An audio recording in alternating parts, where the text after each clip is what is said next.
Salve galera do InfectoCast, meu nome é Jordan e hoje a gente está aqui com alguns participantes novos do nosso InfectoCast e a gente parou aqui para conversar antes de iniciar o episódio, mostrando que a gente nunca se apresentou.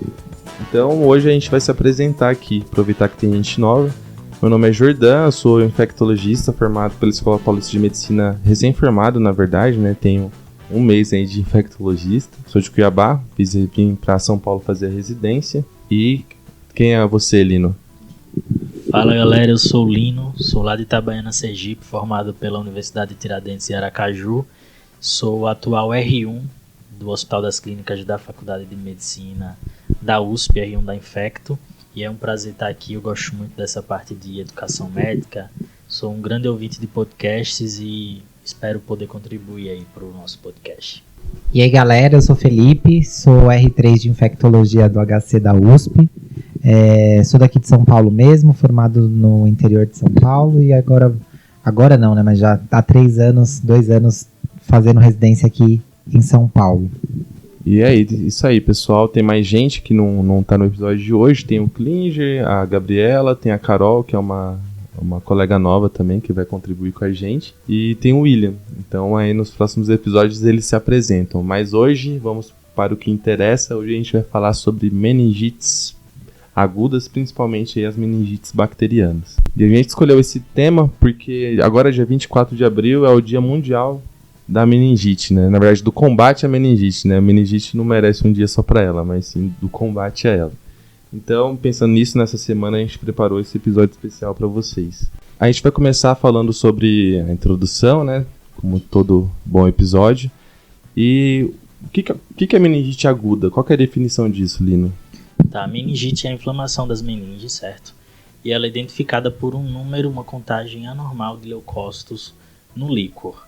E para você falar se é agudo ou não, temporalmente a gente vai definir de acordo com a quantidade de dias que o paciente apresenta os sintomas. Então, meningite aguda é aquela que vai até 5 dias de apresentação dos sintomas. A subaguda vai de 5 a 28 dias. E a partir dos 28 dias seria a meningite crônica.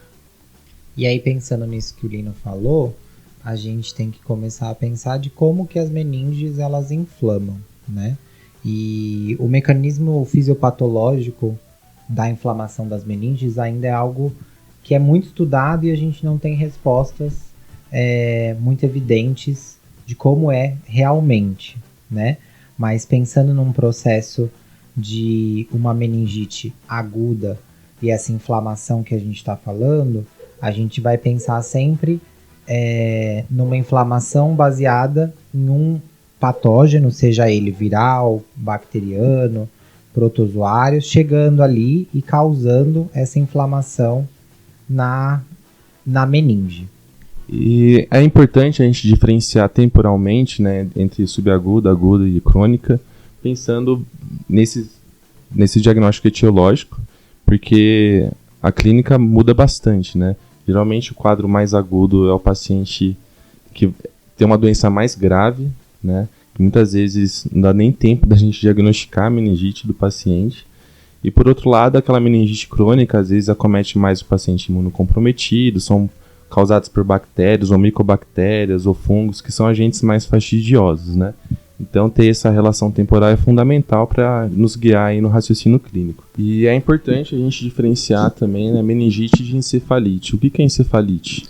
Isso, na encefalite a gente tem uma doença em que o paciente tem o seu estado mental alterado por mais de 24 horas e junto com esse estado mental alterado ele pode ter 5 dos seguintes critérios, pode ter alguns desses, e se ele tem 2, a gente chama de encefalite possível, se ele tem pelo menos 3, de encefalite provável. E quais são esses critérios? Febre, uma convulsão nova, um déficit neurológico focal novo, pleocitose no líquor e um achado anormal, ou na ressonância magnética do cérebro, ou no eletroencefalograma, que sejam consistentes com encefalite. E por que é importante diferenciar isso? Porque ajuda a modificar o manejo, porque os pacientes com encefalite, em geral, eles têm uma outra causa, um outro agente etiológico, pode ser, por exemplo, a herpes vírus simples. E a gente tem que lembrar também que tem algumas agentes, né, que nem o próprio herpes, que pode causar além de encefalite e meningite. E aí, às vezes, acaba confundindo a gente, né? Então, um paciente, por exemplo, com uma infecção por listéria, ele pode ter uma meningoencefalite, pode ter tanto acometimento meníngeo quanto encefálico. Então, o diagnóstico de meningite é clínico, mas para confirmar a gente precisa desse achado aí laboratorial, que é a presença de pleocitose também no líquido cefalorraquidiano, né?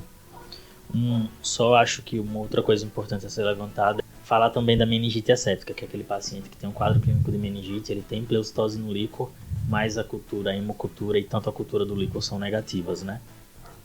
E essa questão da meningite asséptica é muito mais comum quando a gente está frente a uma meningite viral, né? Ou então, às vezes, quando a gente dá a primeira dose do antibiótico antes de coletar o líquor, que às vezes pode vir negativo. Hoje em dia a gente tem muito mais diagnósticos, né, etiológicos, porque a gente tem outros testes muito mais específicos e muito mais sensíveis, que não só a cultura e o GRAM, como a gente tinha antigamente, né? Então isso acabou sendo melhor para um diagnóstico etiológico mais preciso, mas ainda assim a gente acaba vendo bastante meningites assépticas, né? Que são por outras etiologias ou também por agentes comuns que não são identificados nos métodos que a gente usa. A biologia molecular veio para ajudar a gente bastante nesses casos, né? Que os métodos por PCR, hoje em dia a gente, nos hospitais que consegue fazer isso, a gente pede um painel viral e é bem mais comum a gente fazer esse diagnóstico.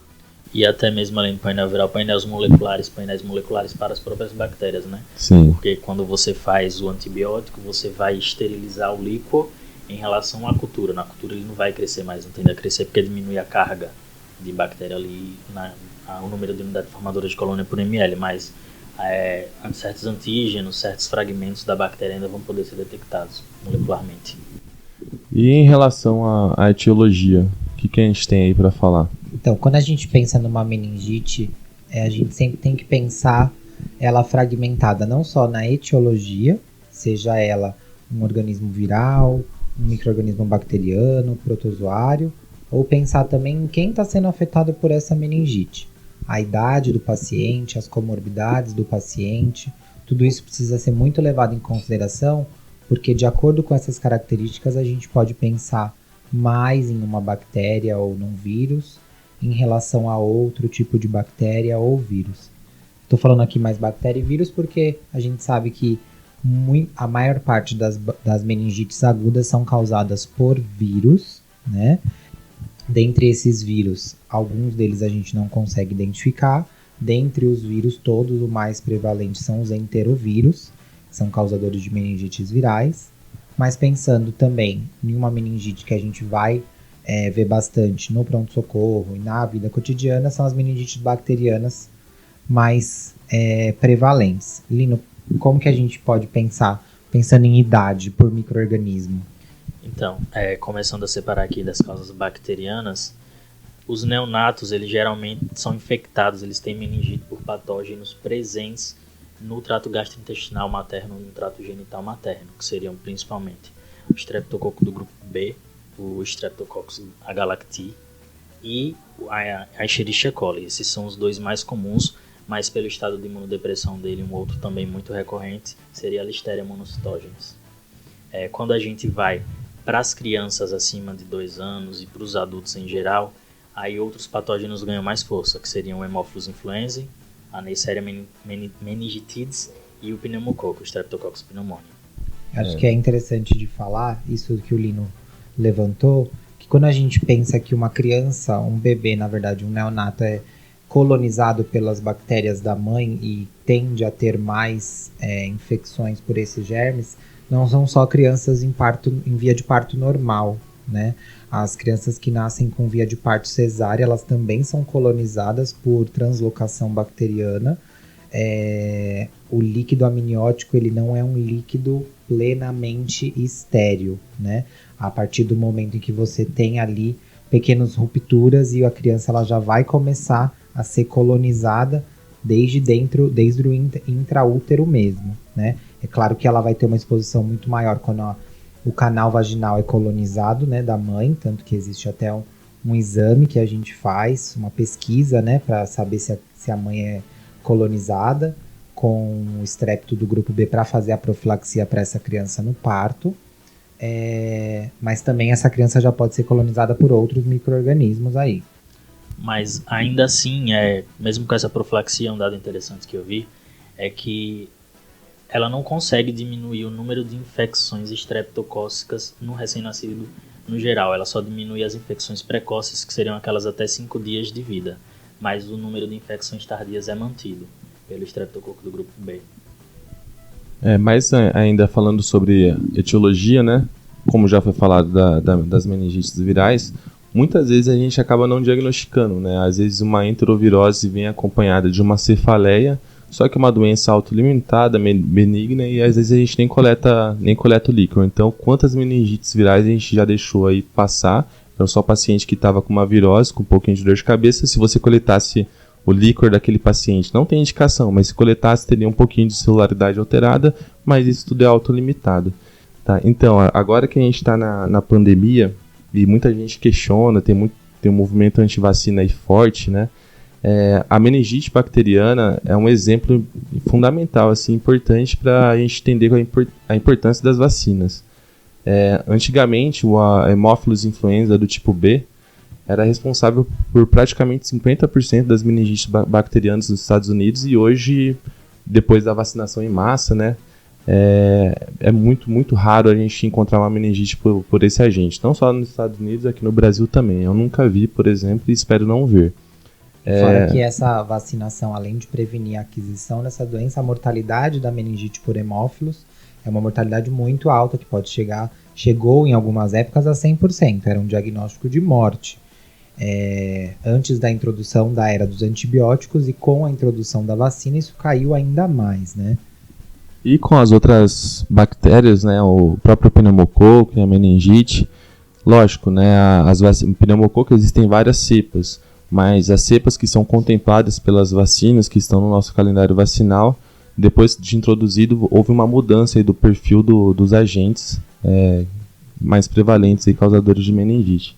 Então é um exemplo bem prático de como a vacinação é capaz de reduzir algumas infecções, né? É interessante também que os agentes causadores de meningite bacteriana são bactérias encapsuladas, né? E tem algumas populações que são mais suscetíveis a terem infecções invasivas por esses agentes. Você pode dar algum exemplo aí? Então, os pacientes esplenectomizados, os pacientes que têm uma inexistência funcional do baço, os asplênicos funcionais, doentes renais crônicos, diabéticos, pacientes com algum grau de imunossupressão, seja por uso de medicamentos, uma imunossupressão adquirida por HIV também, pacientes hepatopatas crônicos, todos esses têm um risco maior de apresentar uma infecção bacteriana invasiva e o desenvolvimento de uma posterior meningite. Pensando nisso nas idades, a gente acaba vendo que hoje a apresentação das doenças infecciosas, que antes a gente costumava aprender com esse perfil de ser mais prevalente algum patógeno em algumas certas idades, isso pra gente acabou se tornando uma coisa muito mais diferente com a introdução, né? Com a introdução não, né? Mas com o crescimento dos transplantes, né? Os pacientes imunossuprimidos que são imunossuprimidos por medicação, por transplante, eles são pacientes de risco para todas essas doenças invasivas, né? E que acabam tendo uma epidemiologia um pouco diferente da epidemiologia que a gente vai aprender numa pessoa que não é imunocomprometida, né? É sempre bom lembrar isso. E lembrando também da parte da imunidade, que para a gente combater bactérias encapsuladas é muito importante a opsonização, né? Então é importante ter os anticorpos, imunoglobulinas ali para combater a infecção, e algumas doenças, por exemplo, mieloma múltiplo, que é o paciente que tem deficiência de imunoglobulina, é um paciente de alto risco também para ter esse tipo de infecção por bactérias encapsuladas. Tem algumas outras situações, né, em que a gente pode ter alguns outros tipos de infecção bacteriana por outros agentes, né? A gente tem, no contexto pós-neurocirurgia, por exemplo, que se você tiver uma fístula licórica, uma solução de continuidade, o paciente desenvolver um quadro infeccioso do sistema nervoso central com acometimento meníngeo, aí você vai ter que conhecer muito bem a epidemiologia hospitalar do local onde você trabalha para poder cobrir os agentes mais prevalentes. Não existe aí uma receita de bolo. Um outro tipo de paciente, que é o paciente que teve uma TCS, ele tiver trauma só da base do crânio, como eles também podem desenvolver uma fístula licórica, desenvolver meningite, mas por ser a fratura apenas da base do crânio, os agentes mais prevalentes vão continuar sendo esses agentes que colonizam o nosso trato respiratório superior, que são os principais causadores de meningite, que é o meningococo, pneumococo e hemófilos. E se tiver uma alteração assim, de solução de continuidade com o ambiente externo, a gente tem que cobrir Staphylococcus aureus e tem que cobrir também alguns outros gram-negativos que não são esses agentes mais comuns, né? Então aí a gente já teria que entrar com antibiótico mais de amplo espectro para cobrir esses agentes. Esses gram-negativos também costumam causar infecções nos hospedeiros imunocomprometidos, inclusive Pseudomonas. É um dos patógenos implicados, né, nesse tipo de hospedeiro. E a listéria que você falou que dava no recém-nascido, tem mais algum público-alvo, você chegou a falar? Sim, acima dos 50 anos também é muito comum. Muito comum não, na verdade aumenta a incidência, né, das infecções por listéria. Isso é fundamental, né, porque a gente acaba tendo que iniciar o tratamento empírico para uma pessoa idosa que chega com a meningite. A gente tem que cobrir tanto esses agentes mais comuns quanto bem como a listéria. Então, Lino, conta pra gente como que é uma clínica clássica de um paciente com meningite aguda. Então, paciente com meningite aguda tem alguns sinais e sintomas que são bem frequentes. Cefaleia, muito comum que o paciente tenha cefaleia, alguns estudos mostram taxas de até mais que 85% dos pacientes com cefaleia. Febre, também é outra coisa comum, mais de 80% dos pacientes podem apresentar febre. Meningismo, que seria aquele paciente que pode ter rigidez de nuca, ou outros sinais clínicos, o sinal de Kernig-Brudzinski, que a gente vai falar daqui a pouco. O sensório alterado, também 3/4 dos pacientes podem ter.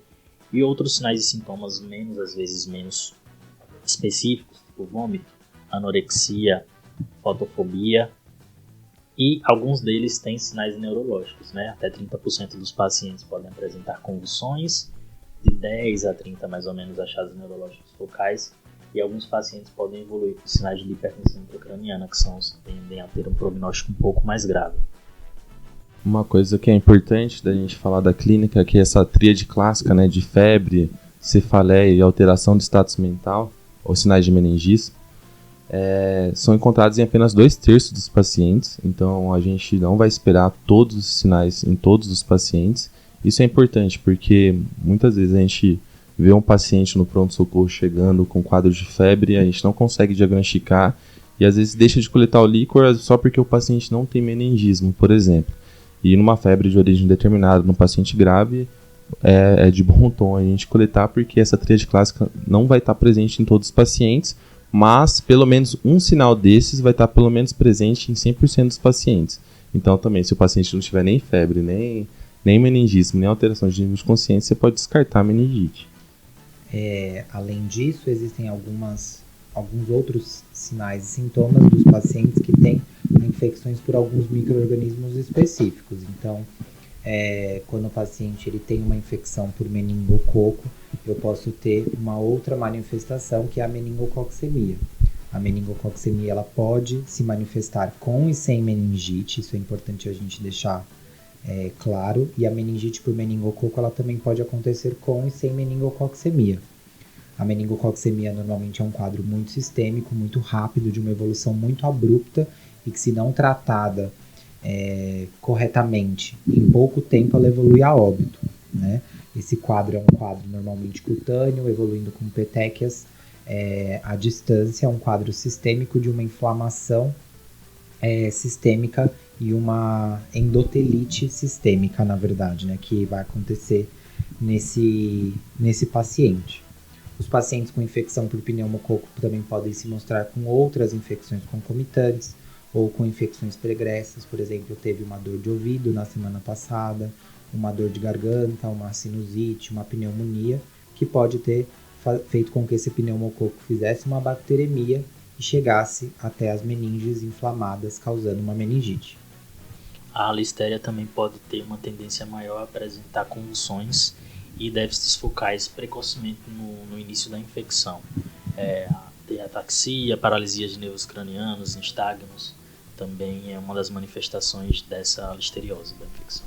E é interessante da fisiopatologia da meningite que ela geralmente é precedida por bacteremia, né? Geralmente o paciente tem a bacteremia e essas bactérias têm uma certa afinidade pelas meninges e vai causar meningite. Então, pensando no quadro da meningococcemia, que é a sepse pelo meningococo, se o paciente se apresenta com esse quadro clássico, com essas petecas, que é algo bem, bem clássico, assim, da gente ver, a gente pode até botar uma foto no Instagram, porque é algo que a gente não pode errar. Chegou alguém com petecas clássicas de uma meningococcemia, com febre, principalmente se for mais jovem, criança, a gente tem que entender que esse paciente é o mais grave do seu pronto-socorro e que se a gente não fizer nada, muitas vezes até a gente fazendo tudo que está ao nosso alcance, às vezes o paciente evolui para óbito em 24 horas, é algo bem dramático. E se o paciente tem um quadro de meningococcemia sem meningite, geralmente é um quadro mais grave ainda, porque significa que o paciente não deu nem tempo do paciente desenvolver a meningite e já está grave desse jeito.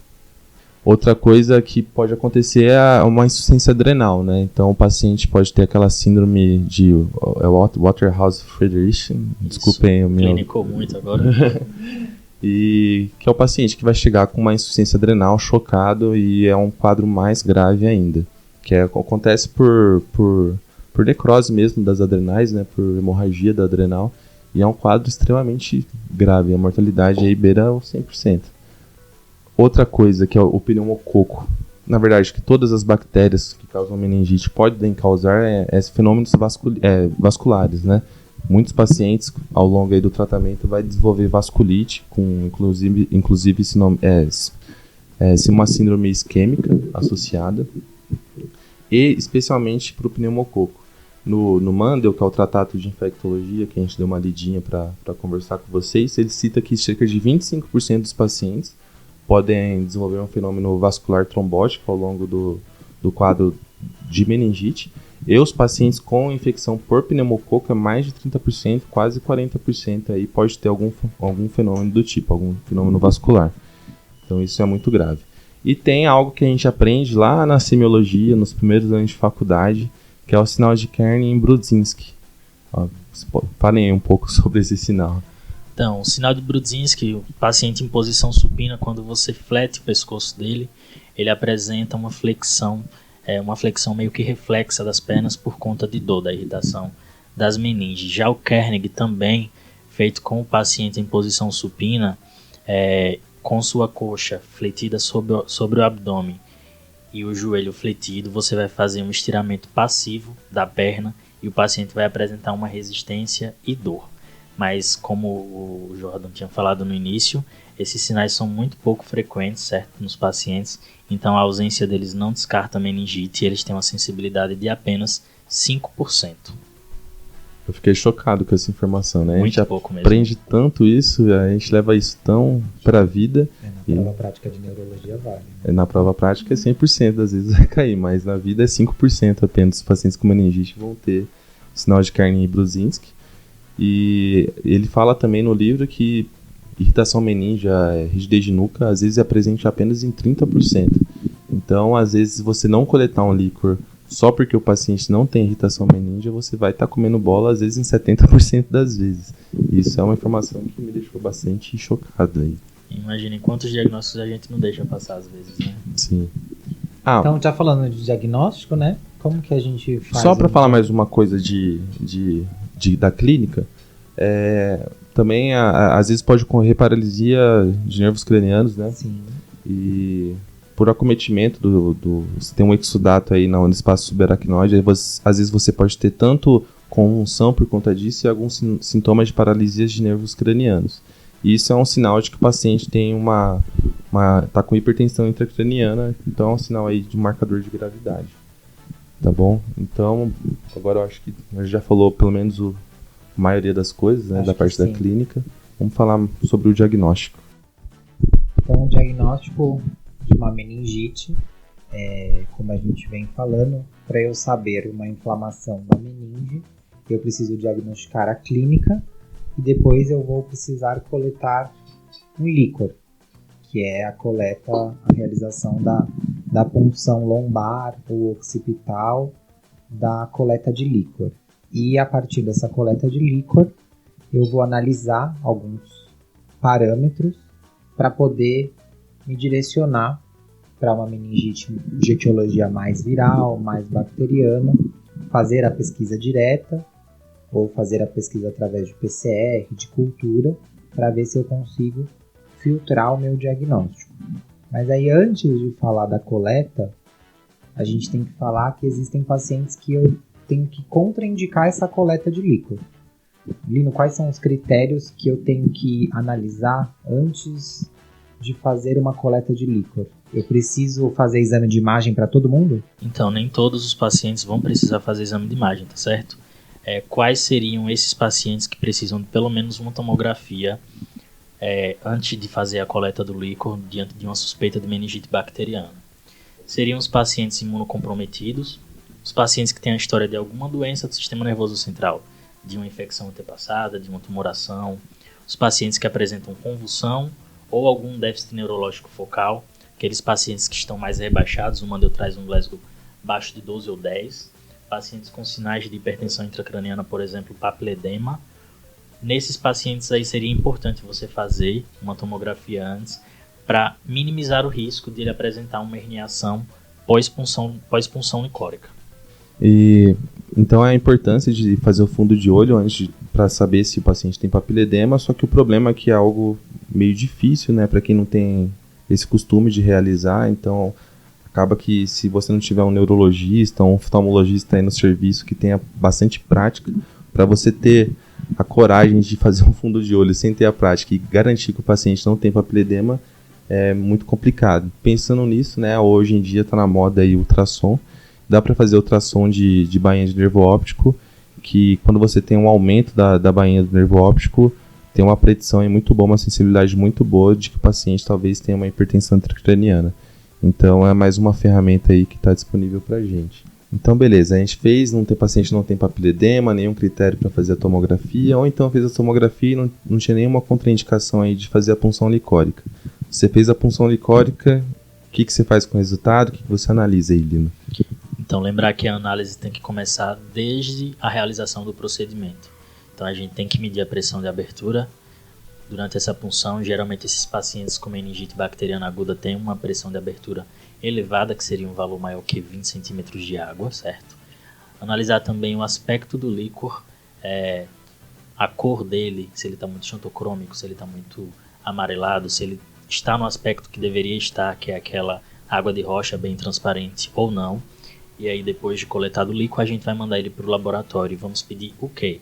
Vamos pedir a celularidade com diferencial, proteína, glicose. É legal também ver uma glicose do soro para poder fazer a comparação em relação a uma razão entre a glicose do líquido e a do soro. Pedir uma coloração de Gram, cultura para bactérias, fungos, micobactérias. Se for da disponibilidade do seu serviço, solicitar também um PCR viral. E um outro dado que pode ajudar muito é o lactato, que a gente vai comentar já já. E aí, Felipe, tendo solicitado o laboratório, chegou lá o resultado na sua mão, como é que você vai interpretar para poder diferenciar a etiologia desse quadro aí? Então, quando chega na minha mão os resultados desse líquor, antes de analisar cultura, PCR, esses testes normalmente demoram um pouco mais para sair. A gente não vai ter a etiologia no tempo que eu preciso para tratar a meningite. Então, o que eu vou ter de resultados quase que imediatos, digamos assim, num laboratório, quando a gente coleta o líquor, é celularidade, glicose, proteinorraquia e o lactato.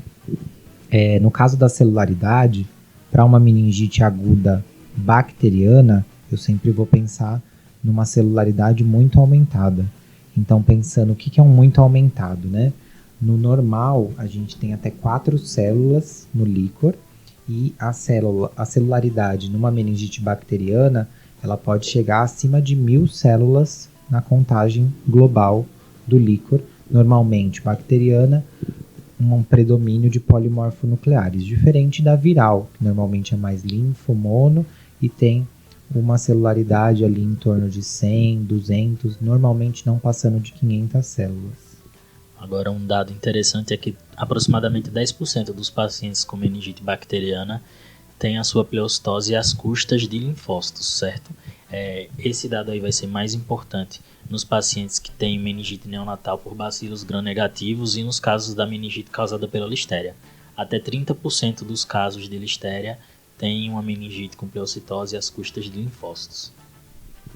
E é um outro dado interessante também que pode ter o contrário. Às vezes o paciente com uma infecção que classicamente tem predomínio de linfomono, no início do quadro pode ter um predomínio de neutrófilos, por exemplo, até em mesma infecção viral, ou então uma meningite por tuberculose, porque é o primeiro...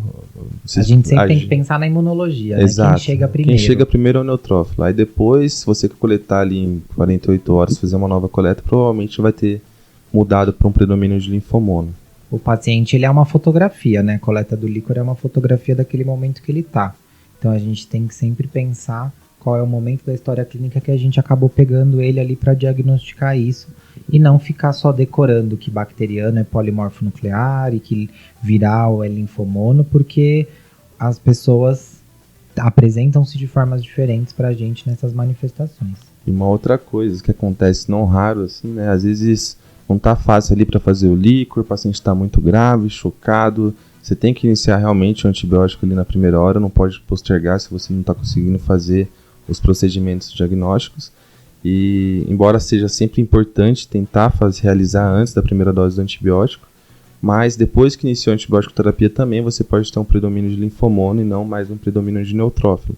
Então, se você já iniciou o antibiótico, está com uma suspeita forte de meningite bacteriana, aí vai coletar só no outro dia e vir um predomínio de linfomono, não é muito sábio suspender o antibiótico ficando satisfeito, achando que aquilo é uma meningite viral.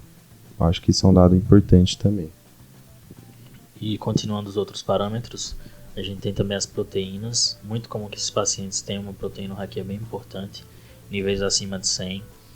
E um consumo de glicose. Lembrar que as bactérias elas vão consumir glicose, então, em geral, a maioria dos pacientes vai ter uma glicose de pelo menos menor que 40 e a relação da glicose do líquor com a glicose do soro é menor que 0,4.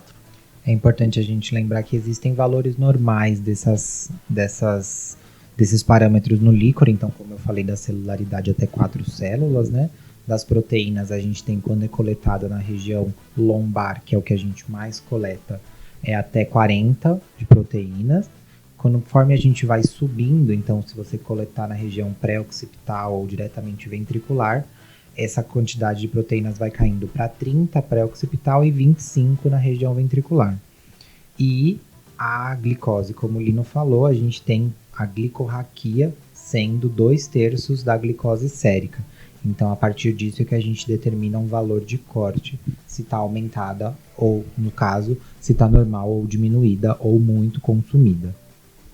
Uma coisa que eu gosto sempre de pensar é que as bactérias típicas aí, né, que causam meningite, levam ao extremo, geralmente, né?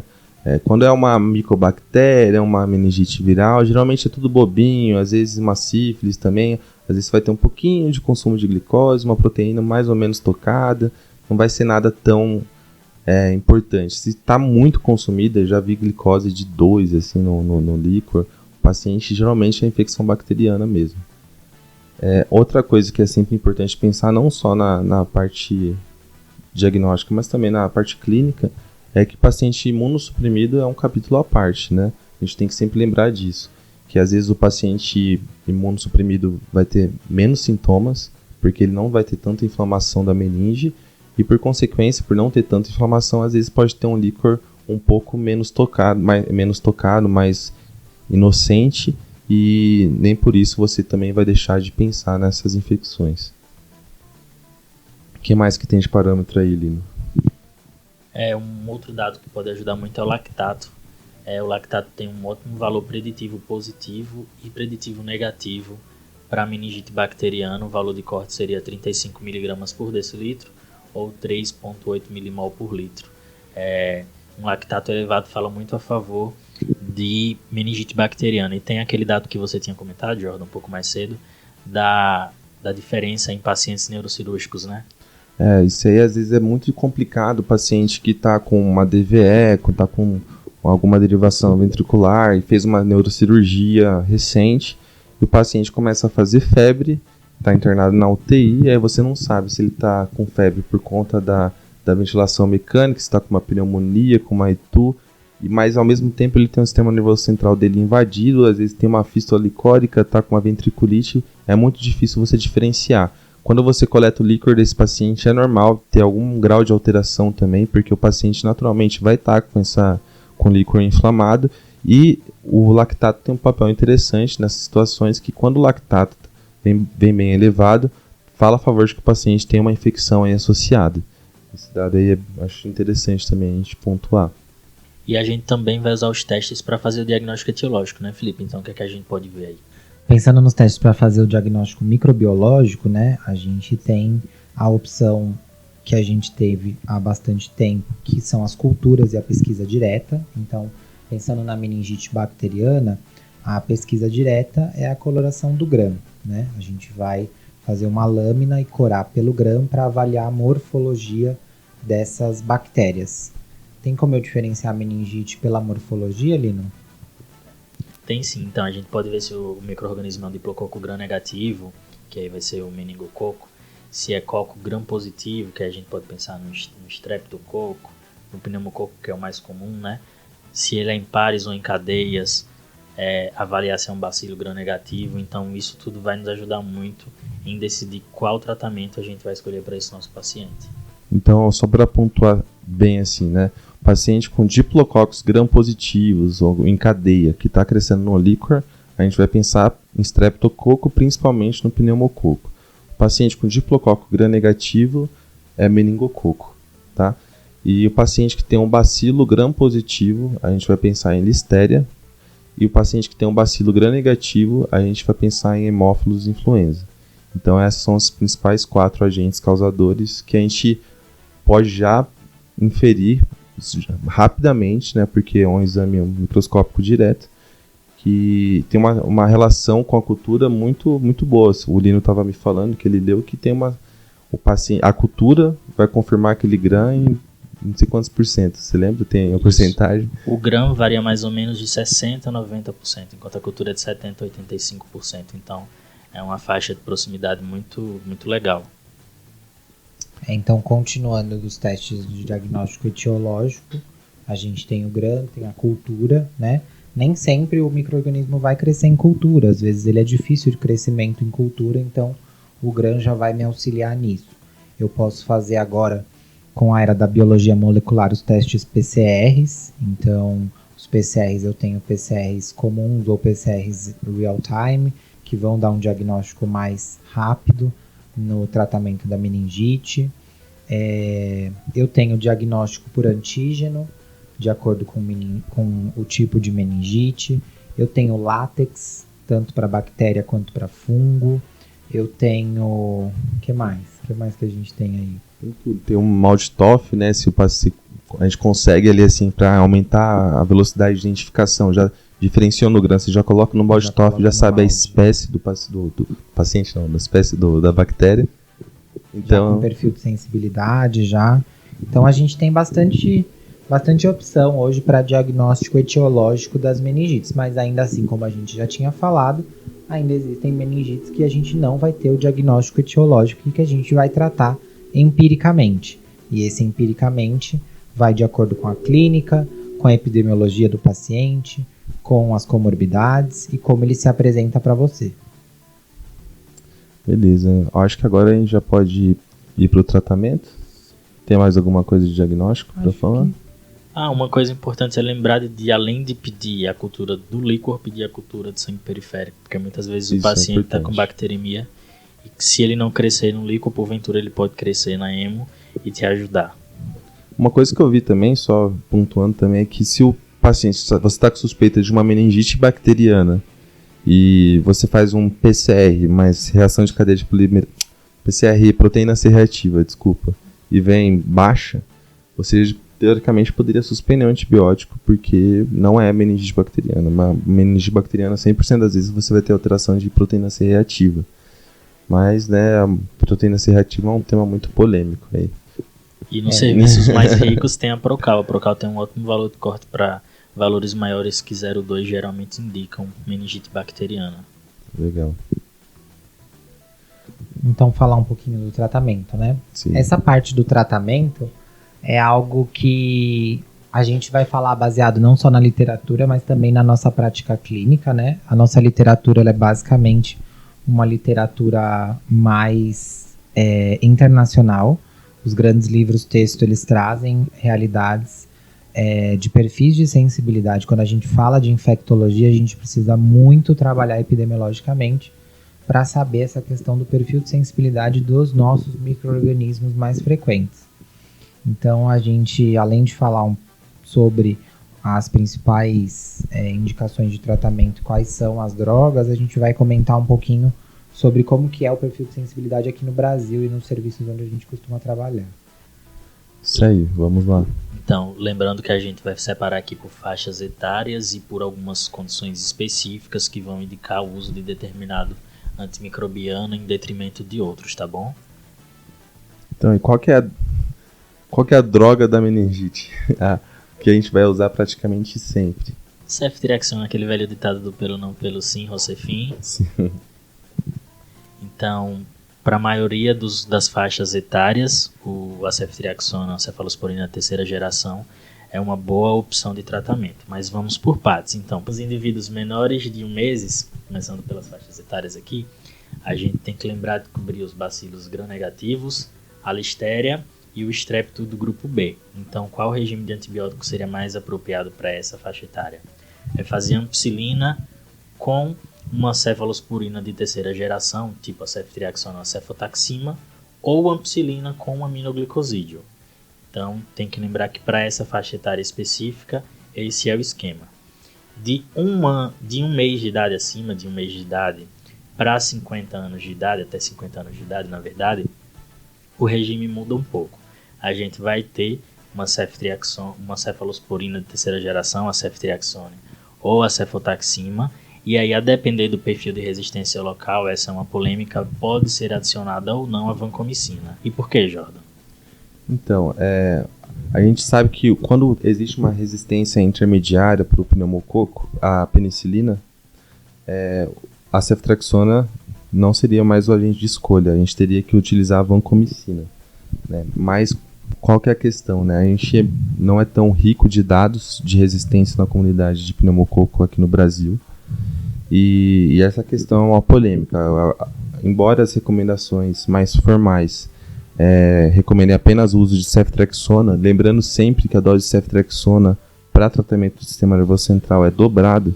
Então a gente vai fazer 2 gramas, né, de 12 em 12 horas. Tem alguns serviços que além da ceftriaxona já associa a vancomicina, né? Inclusive onde eu me formei infectologista, teve uma reunião da disciplina que foi super polêmico isso. Vários chefes discutiram assim, a gente ficou bastante tempo debatendo sobre esse assunto, já que é uma doença muito grave. Será que não valeria a pena já iniciar cef e vanco, pelo menos até ser um antibiograma por 48 horas? Será que o benefício não iria superar os malefícios, né, da vancomicina? E depois de muita discussão, a gente foi apresentado alguns dados aí locais aqui de São Paulo, mostrando a prevalência de resistência a pneumococo à penicilina, e a gente optou, tá, por tratar empiricamente, iniciar o tratamento com ceftriaxona e vanco. Mas lembrando que isso foi algo de validade interna ali dentro do nosso serviço, não é uma recomendação de todos os hospitais, tá bom? Mas lá nos Estados Unidos, por exemplo, eles já recomendam, né? Eles já recomendam, pelo menos, iniciar com ceftriaxona e vancomicina, porque a prevalência de resistência de resistência à penicilina pelo pneumococo já é considerável. E como que você faz lá no seu serviço, Felipe? Então, no serviço onde eu trabalho, a gente acaba, quando a gente não tem o diagnóstico etiológico, né? Na porta do pronto-socorro, a gente não pode errar para meningite, né? Muitas vezes o paciente está grave e ele morre se a gente errar. Então, é fácil a gente falar aqui que a gente consegue diagnosticar uma meningite bacteriana falando em células, em proteínas, mas na maior parte das vezes a gente não vai conseguir diagnosticar isso. Então, no serviço onde eu trabalho, normalmente se entra com um regime empírico cobrindo não só a meningite bacteriana, contendo a ceftriaxona e a ampicilina, mas também a meningite viral, mas isso é em casos mais selecionados, em pacientes mais graves. Lembrando que lá onde eu trabalho é um tal terciário, então chegam pacientes mais graves, acaba se adicionando a aciclovir também. Mas no tratamento da meningite bacteriana, os esquemas preconizados, ainda pensando no pneumococo como agente mais comum de uma pneumonia bacteriana, é a ceftriaxone. Acima dos 50 anos, como a gente estava falando, como a listeria ganha um pouco mais força, então além da ceftriaxone com ou sem vancomicina, tem que ter ampicilina no seu esquema de cobertura. Para o hospedeiro imunocomprometido isso também muda um pouco, já que os bacilos gram-negativos têm um pouco mais de importância, então a cobertura deles com cefepime ou meropenem deve ser feita. E nos indivíduos que sofreram algum tipo de TCE ou que passaram por neurocirurgia, você vai ter que cobrir a vancomicina e fazer um antibiótico com cobertura para pseudomonas. E aí pode ser a ceftazidime, cefepime, meropenem. E aí, pensando no tratamento da meningite bacteriana, a gente tem que lembrar que não só de antibiótico que a gente vai precisar, né? Existe também a indicação do uso do corticoide dentro do tratamento da meningite bacteriana, né? E existem estudos que começaram a mostrar onde isso entrou, né? Que pessoas começaram a ver que dentro do tratamento das meningites havia um componente de hipertensão intracraniana e que esse componente de hipertensão intracraniana em outras etiologias era tratado com o uso do corticoide, e começaram a ver se isso poderia também ser efetivo no tratamento da meningite. Lembrando que o corticoide ele é uma droga anti-inflamatória e imunossupressora e que isso dentro de um contexto de uma doença infecciosa bacteriana tem que ser pesado bastante dentro do tratamento. Ainda mais uma doença que normalmente está relacionada a um quadro grave, um quadro de sepse, né? E existem já estudos randomizados, estudos meta-análises e acho que o grande estudo que corrobora o uso do corticoide é um estudo que colocou a redução não só de sequelas da meningite, mas também a redução da mortalidade na meningite por pneumococo, né? Então, há uma definição muito bem estabelecida de que na meningite por pneumococo eu tenho a redução da mortalidade das sequelas, que são sequelas bem importantes. A meningite por pneumococo é uma meningite bastante incapacitante, né? O paciente ele acaba tendo uma doença que pode deixar bastante sequelas. E o corticoide entra nesse contexto para diminuir a resposta inflamatória dentro de um sistema fechado, né? Fazendo com que a gente tenha uma melhora tanto nessas sequelas quanto na mortalidade. De fato, o corticoide, a dexametasona em especial, é a única terapia adjuvante que foi aprovada e é recomendada pela IDSA para o tratamento da meningite bacteriana. E aí, como é que você faz corticoide, Jordan, nesses casos? Então, no corticoide, ele é feito da seguinte maneira. O de escolha que a gente vai fazer é a dexametasona, né? A gente usa a dose aí de 0,15 mg/kg. E a gente tem que fazer antes de oferecer a primeira dose do antibiótico, idealmente aí pelo menos 30 minutos antes, né? Para já ter esse efeito anti-inflamatório, para quando a gente dá um beta-lactâmico já diminuir essa resposta inflamatória. A gente vai manter ela por pelo menos 4 dias. E isso dependendo do que crescer na cultura, né? Ou dependendo do que já estiver no gram. Se vier de diplococos gram-negativos, já não tem benefício, a gente pode suspender. E se vier aí um pneumococo ou um Haemophilus influenza, a gente mantém, né? Porque parece que aí tem um benefício também para Haemophilus influenza. Embora seja meio polêmico isso, né? Eu acho que não é um consenso, mas para pneumococo é realmente mais estudado. E a gente mantém aí por até 4 dias, depois suspende a droga. Lembrar que o corticoide, a coleta do líquor, a cultura, ela não pode não pode impedir, né, e nem atrasar a entrada do antibiótico, né? Acho que a gente considera os quadros de meningite aguda como se fosse um quadro de sepse, né? E o conceito bem estabelecido que a gente tem é que pensou em sepse, a gente ainda pensa em antibiótico bastante, né? E a gente não pode deixar que as coisas impeçam a gente de fazer o antibiótico no momento correto, porque senão o paciente pode morrer. E por quanto tempo a gente vai tratar? Da não meningocócica seria aquele dado que eu tinha dito de 10 a 14 dias. Apesar da gente ter discutido aqui que a meningite meningocócica é um quadro mais grave, podem ser tratados por 7 dias. Alguns autores sugerem até que uma terapia por 4 dias seria adequada. Nas meningites causadas por bacilos gram-negativos, o tratamento deve ser por pelo menos 3 semanas, porque tem um risco grande de relapso nos pacientes que foram tratados com cursos mais curtos de terapia. Para os pacientes que têm meningite por pneumococo, uma boa margem seria de 10 a 14 dias, e nos que são causados por estreptococo do grupo B, 14 a 21. E a listéria, também precisa de um tratamento mais prolongado, pelo menos 21 dias. A meningite por meningococo, por mais que ela seja uma meningite muito grave, né? A cepa de meningococo ela é muito virulenta, mas ela morre com o cheiro da penicilina, né?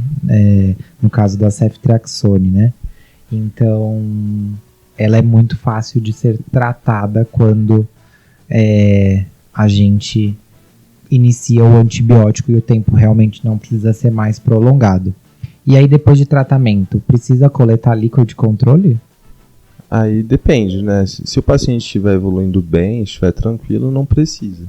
Mas nos casos de uma evolução desfavorável, o paciente está complicando, não está evoluindo do jeito esperado, seria interessante a gente coletar um líquor para avaliar novamente a resposta ao tratamento. Lembrar que líquor é um material nobre, né?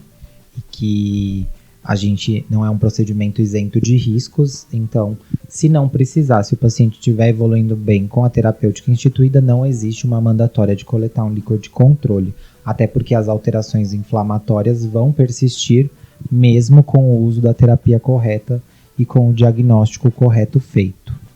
Sim. E até por ser um material nobre, né, que sempre quando a gente coleta, voltando lá no diagnóstico, a gente sempre pede tudo, né? Às vezes a gente nem tá com uma suspeita forte de meningite tuberculosa, nem nada, mas a gente pede tudo porque, imagina, a gente tá pegando aquela coisa que dá pra ver que é nobre mesmo, né? Que é aquele líquido que é pra ser clarinho, uma coisa bem preciosa. Então a gente tem que aproveitar tudo que a gente tem disponível. E beleza, teve aí um paciente que chegou no seu pronto-socorro, você intubou o paciente, que ele rebaixou, era uma meningite meningocócica, você soube do diagnóstico só depois, não estava usando máscara, ficou desesperado. O que você tem que fazer? Existe profilaxia ou você só reza? Existe profilaxia, né? Primeiro reza, depois faz a profilaxia. E aí, Felipe, como é que é? Existe profilaxia, a gente tem que pensar sempre pensar no micro-organismo que a gente está lidando. Essa profilaxia, ela é feita especificamente para meningococo e para hemófilos, nas meningites bacterianas. Pneumococo, como o pneumococo ele já é um agente colonizador da nossa via aérea, e a quebra de barreira é que gera esse mecanismo de meningite, acaba que não tem indicação de quimioprofilaxia nas meningites por pneumococo nos contactantes, né? Então não é todo mundo que é contactante que vai receber profilaxia. Para esse caso aí do Jordan, intubei sem máscara, né, ali o paciente. Uma meningite por meningococo. Esse profissional de saúde, ele teria indicação de receber quimioprofilaxia, seja essa quimioprofilaxia com uma quinolona, no caso da ciprofloxacina em dose única, na ciprofloxacina em dose de 2 dias, ou a rifampicina em doses de 600 mg de 12 em 12 por 2 dias também, ou fazer a ceftriaxone em dose única. Na meningite por hemófilo, a gente tem também a indicação de fazer a quimioprofilaxia, e a profilaxia é com rifampicina também, feita uma comprimida a cada, ou melhor, uma dose de 600 mg a cada 24 horas por 4 dias. Beleza, e até quando que você pode iniciar essa profilaxia? Então, assim, eu sempre tenho que pensar quanto tempo essa pessoa passou, né, com esse paciente, se ela residiu ou se entubou o paciente, né, e eu vou fazer essa quimioprofilaxia num tempo de pelo menos 5 a 7 dias da hospitalização do paciente, ou seja, do contato, né? E aí, pensando na meningite por meningococo, a gente tem uma indicação de ser idealmente administrada a profilaxia em 24 horas. Pensando que a meningite por meningococo é uma meningite por um micro-organismo muito virulento, né? Então, ele não tem todo esse tempo que a gente possa pensar em fazer a profilaxia. Mas aí pensando, né, que às vezes a gente não vai ter o diagnóstico em 24 horas. E acaba que se o paciente tem uma meningite bacteriana, às vezes acaba fazendo profilaxia para todo mundo, né? Isso é uma coisa polêmica, que sempre às vezes chega uma suspeita de meningite no pronto-socorro e a gente que é infecto, o pessoal começa a mandar mensagem. O que eu faço? O que eu tomo? Na dúvida, né, você manda tomar ali a cipro e até sair o resultado, porque às vezes, ainda mais num hospital que às vezes, que eu trabalho, o laboratório às vezes demora um pouco para mandar o resultado, já passou das 24 horas, que seria o período ideal aí, né? Mas aí, existe um outro jeito de prevenir, né, que você estava falando, Felipe? Existe outro tipo de prevenção, que é uma prevenção que a gente vai fazer com vacina, né? Existem algumas vacinas no calendário vacinal, no PNI, no Plano Nacional de Imunizações, que contemplam doenças micro-organismos que causam meningite. São eles as vacinas de hemófilos tipo B, a vacina de pneumococo e a vacina de meningococo, né, meningo. Então, as vacinas, todas elas já entram no primeiro ano de vida e já estão no PNI já para as crianças que são a faixa etária que mais tem risco de meningite, né? E para alguns pacientes que são pacientes que a gente diz pacientes do CRI, né, que é o Centro de Referência de Imunobiológicos Especiais, onde tem vacinas para populações específicas, essas pessoas, em alguns casos, recebem também vacina de pneumo, vacina de meningo, como reforço, porque a imunidade delas também não é tão boa, então elas precisam desses reforços durante a vida. Boa, né? Acho que a gente falou um pouco de tudo, né? Desde a clínica, epidemiologia, prevenção, tratamento. E queria deixar um recado de que às vezes a meningite pode se apresentar sem sinal meningio, que esse eu acho, para mim, do período que eu estudei, o dado de apenas 30% ter rigidez de nuca e apenas 5% ter carne em Bruzinski, que foi, eu acho, que a coisa que mais me chocou. Então a gente tem que aumentar um pouco mais nossa suspeita do diagnóstico. Vocês têm alguma coisa a mais para deixar de recado final? Como infectologista, acho que é sempre bom a gente lembrar isso que você falou na parte do diagnóstico, né? Que se a gente tem um líquido nobre ali, a gente aproveitar esse líquido nobre para pedir todas as pesquisas que fazem parte dos diagnósticos diferenciais. É claro que existem diagnósticos diferenciais que não se aplicam ao paciente, mas se passou na sua cabeça esse diagnóstico diferencial, não deixe de pesquisá-lo nesse momento que você teve a coleta de um material tão nobre aí. E a minha mensagem é pró-vacinação. Lembrar de vacinar sempre as crianças e também nós, enquanto médicos, lembrar de encaminhar aqueles pacientes do CRI ao CRI para fazer a vacinação e se prevenir contra outras doenças. Então é isso, pessoal. Muito obrigado e até a próxima. Até a próxima, galera, pessoal. Até a próxima.